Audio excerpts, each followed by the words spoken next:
What's up? What's up? What's up? Welcome to Porch News. Thank you for joining me. This your man Tec9, and if this your first time sitting on the porch with me, welcome and thank you. Don't forget to subscribe to the channel and that little bell right on side the subscribe sign. Press that little bell, ding, ding, ding, so you can get your notifications every time that I drop some new content. Man, I have a real good one for y'all today, man. I want to thank y'all for all the support and encouragement that y'all been showing me despite everything else that's been going on. Today I'm gonna bring y'all down through there, man, and give y'all the story about how UNLV and Soldier Slim connected and the friendship and bond that we had. And actually Cash Money really didn't want us to mess with Slim. So we was preparing to do the Mac Meth Callio album, and me, Yacht, and Yellow was pulling all our resources together and pulling our rhymes together. And as usual, me and Yellow would be writing our rhymes together as a team. And if you was to listen at those Mac Meth Callio albums, a lot of people compared me and Yellow lyrically, and because we would have the same flow and same cadence. And the reason for that is, like I told y'all in a previous video, is I actually sat down and taught Yellow how to rap and how to form a 16 and different rhyme patterns. So a lot of the times we would be on that same level. And like I said before, and I'll always repeat this, that I take, by no means, I take no credit for Yellow's talent, because although I showed him the basics and the groundwork to rap, he took off with it, which means that talent was already living inside of him. It just needed to be brought out of him, and that's the only part that I take credit for, was bringing the talent out of him that was already there. So we was preparing for the Mac Meth Callio album, and we wanted to do something special, because all up until that time, Cash Money rule was, we not effing with nobody outside the camp. And the camp consists of UNLV, Miss T, Kilo G, Pimp Daddy, Lil Slim, Miss T, and PMW, Big Heavy. And so we wanted to do something different, because we had friendships with other guys outside of that camp. You know what I'm saying? Not taking nothing from nobody that was at the camp that time, because whatever they contributed to a UNLV project, it made the project just that much better. So we wanted to put Slim on the album, because we had a personal relationship with Slim. We would dip through the project and clown around, and with me and Yellow, we ran the streets a lot. So when we would dip through the Magnolia and we run into Slim, it was like we about to start ribbon on sight. As soon as we see Slim he gonna spill out one. He gonna be like, boy, what y'all doing? And blah, blah, blah, blah. He gonna get one off on us, and then we gonna retaliate, get one off on him. And that's the relationship that we had with Slim. We was partners for real outside of the rap stuff. You know what I'm saying? So what I'm gonna tell you, I'm a little side note right quick. I'm gonna tell you what bothers me a lot. I get on the internet and I hear a lot of Soldier Slim stories and this, that, and the other, and it really tease me off because Slim didn't mess with a lot of y'all boys. You know what I'm saying? And you know, a lot of people get on the internet and glorify Slim and yell Slim, Soldier Slim this and Soldier Slim that out of their mouth because it's the cool thing to do. But they didn't give Slim his flowers while he was here. You know what I'm saying?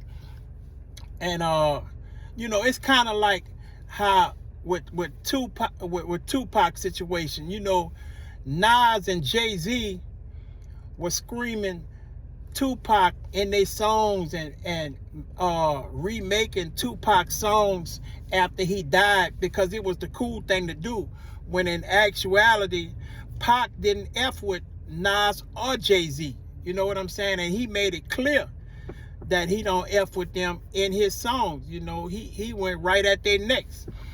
But you know, it's kind of funny to me how, you know, everybody so-called loved Slim after he passed away. But, you know, from me knowing Slim on a personal level, I know Slim didn't really F with them boys like that. You know, it's crazy. But, you know, rest in peace to my partner, man. You know, rest in peace to Slim, man. He definitely was a real legend. And, you know, to get back to the story, UNLV tried to attempted to give Slim his flowers while he was here. We saw Slim talent early on. You know, by us knowing Slim personally, you know, we wanted to bring him over there by us because we knew we was having a little more success over there at Cash Money. And Slim was messing with them boys over there across the avenue on the Parkway. And he made some noise, but we know he would be more dangerous if he would have came by that machine that we was over there with Cash Money. So we used to tell the same way we would try to recruit Juvie and tell Baby and Slim about Juvie all the time. We was also telling Baby and Slim about Slim a whole lot, trying to get Slim over there. And to Birdman's defense, he did try to grab Slim. He went over there by them boys on the Parkway and hollered at Will, but Will wasn't having it. That was, you know, Will's only and Golden Goose Slim. So he wasn't about to let that go. I guess maybe if the price would have been right, he would have did it, but obviously the price wasn't right, or the situation wasn't right, or maybe he thought that he was going to get further by holding on to Slim, but Slim wound up eventually leaving anyway. So once Birdman goes over there by Will and them over there on the Parkway and try to grab Slim, and they denied it. So Baby was like denied our request to have Slim on the Mac Meth Calio album. So we letting them know that we bringing Slim to the studio with us, and he was like, nah, he can't get on y'all album. We ain't effing with nobody outside the camp. So by us knowing that they done already dumped some money into this project, far as, you know, state-of-the-art studios and tracks and this, that, and the other, you know, production for the album, we was like, you know, early on, we were putting our foot down like, well, if we can't get who we want on this album, you know, between us, we got together like, man, we ain't showing up to the studio. And that's what we did. When it was time to go to the studio that day or night to record some songs on the Mac Meth Calio album, we didn't show up. And we, you know, Baby and Slim blowing our phone up, man, where y'all at, man? We like, man, we ain't coming, we want Slim. So once they realized we were serious and passionate about having Slim on our album, they was like, all right, go ahead. They kind of gave in to the idea and allowed us to let Slim do a song with us. And so the next day we brought Slim to the studio.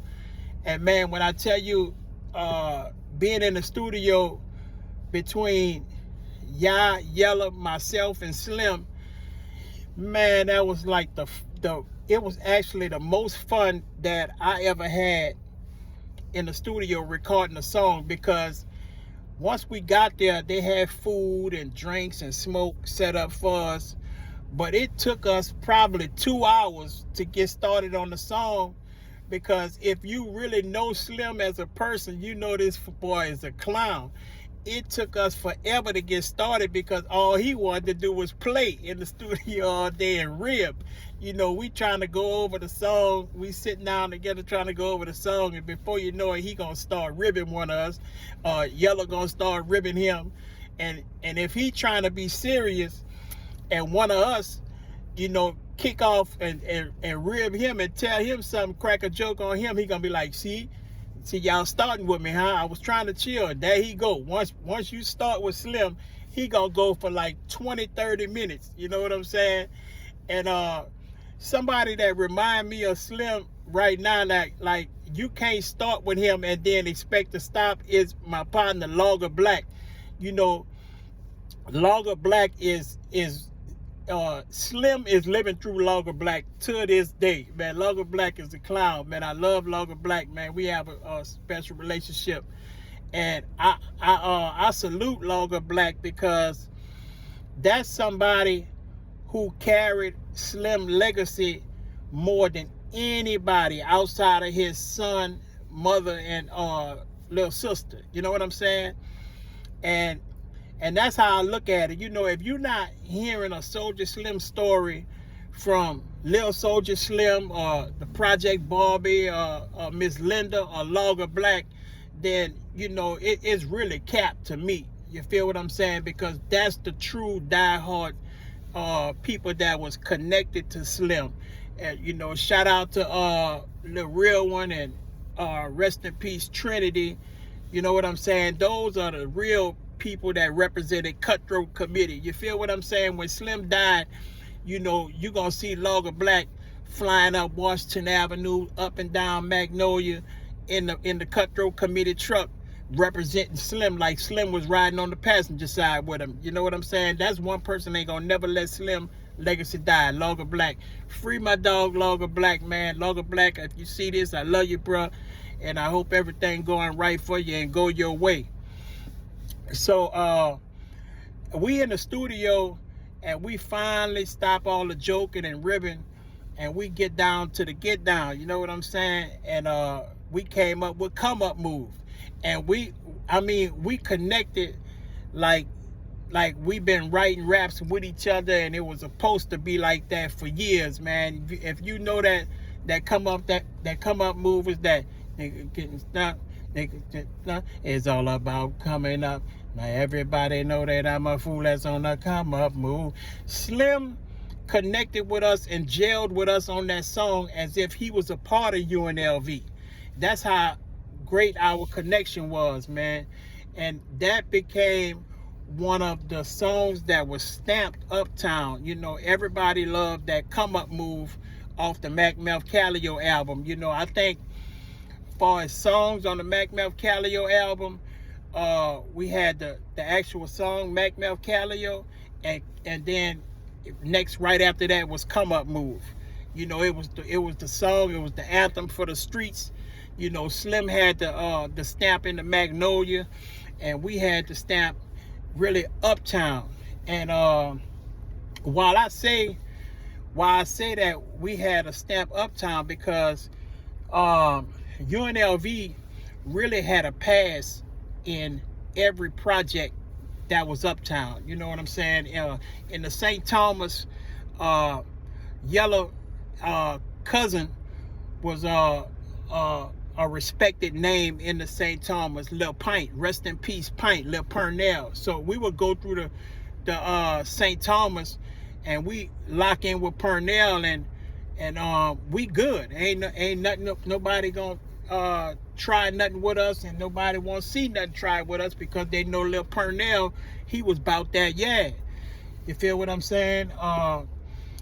We would go through the Callio, and we dip through the back, and you know, we gonna dip back there and lock in with T-Dub and Randall. You know what I'm saying? That's two people who was respected from one side of from the front of the project to the back of the project. So once we pass through there and dip in with them and holler at them, you know, we good. Ain't nothing gonna happen. You know, UNL be good. We can go dip back there by some chicks that we dealing with or whatever. You know, and everybody knew our cars because we had some flashy cars, so nobody wasn't gonna try nothing with our cars, and we gonna go through there. You know what I'm saying? I'm born and raised in the Melf, and most of my childhood friends was happy to see that somebody that they really know that, you know, was able to come out of the project and do something with themselves. So once we go through the Melf, like I said, by some girls or whatever, you know what I'm saying, we good. Ain't nobody, oh, that's little Reggie, that's Booby little brother, you know, that's little UNLV, don't, you know, they good. You know what I'm saying? And the same thing as through the Magnolia, you feel what I'm saying? Like, we might go in the back on Clara, and if we waiting, we might call Gangsta up and be like waiting on him to bring us some yag or whatever. And if he's still riding around, and we go to his house, his mama gonna let us in the house and cook me and Yellow something to eat. You know what I'm saying? So, you know, that's all facts. You feel me? And if we on the front side, the other side of the project, you feel what I'm saying? We might dip through there and post up or holler and go get our little yag from the Twins and T-Bone, you know. So, like I said, we good. We going through the middle court, you know. Y'all had a relationship with Eric Maurice and all of them boys in the middle way. So we go through there, we stamp through there. So, you know, we was good anywhere that we ever went.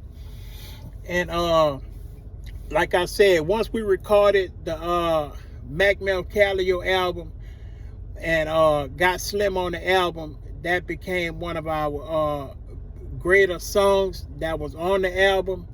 And although Slim still never was signed to Cash Money, we tried our best to get him signed to Cash Money. And later on, he wound up getting picked up by Master P once Master P came back from Cali and started picking up artists to solidify his New Orleans connection. And on Slim first single, you know, he made it be known, which was nationwide. And he was like, from the weed fiend, the coke fiend, the dope fiends with LOG. And then I was on a come up move with UNLV. You know, shout out to LOG too, man. And I remember being locked up in a cell, and that video came on, that from what I was told. You feel me? So that's my story about Slim, man. I miss my partner. You know, I miss clowning with him and joking with him. You know, it was sad that his career was cut down. And you know, a lot of people compare him and say that he was New Orleans Pac, and to me, he really was. You know, but a lot of these boys are not even qualified to speak on Slim, because like I said, Slim really didn't mess with y'all like that. Y'all really just speaking on Slim because that's the cool thing to do. You feel what I'm saying? But anyway, man, thank y'all for tuning into this episode of Porch News. And it is porch news, even though I'm not on the porch, man.